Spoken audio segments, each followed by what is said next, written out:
أعوذ بالله من الشيطان الرجيم. بسم الله الرحمن الرحيم.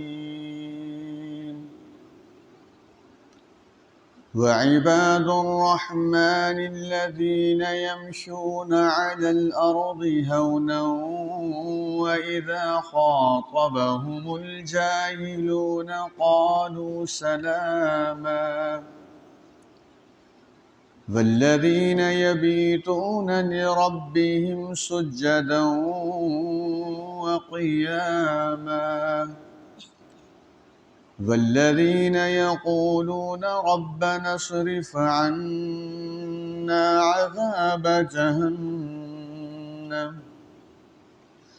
إن عذابها كان غراما إنها ساءت مستقرا ومقاما والذين إذا أنفقوا لم يسرفوا ولم يقتروا وكان بين ذلك قواما والذين لا يدعون مع الله إلها آخر ولا يقتلون النفس التي حرم الله إلا بالحق ولا يزنون ومن يفعل ذلك يلقى أثاما يضاعف له العذاب يوم القيامة ويخلد فيه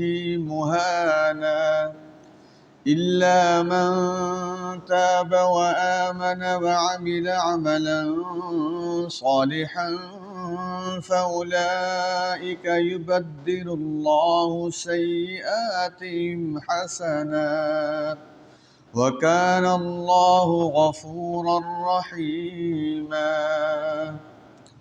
ومن تاب وعمل صالحا فإنه يتوب إلى الله متابا والذين لا يشهدون الزور وإذا مروا باللغو مروا كراما والذين إذا ذكروا بآيات ربهم لم يخروا عليها صما وعميانا والذين يقولون ربنا هب لنا من أزواجنا وذرياتنا قرة أعين واجعلنا للمتقين إماما أولئك يجزون الغرفة بما صبروا ويلقون فيها تحية وسلاما خالدين فيها حسنت مستقرا ومقاما قل ما يعبأ بكم ربي لولا دعاؤكم فقد كذبتم فسوف يكون لزاما صدق الله العلي العظيم. جزا الله عنا محمدا ما هو أهله رضيت بالله ربا وبالإسلام دينا وبمحمد النبي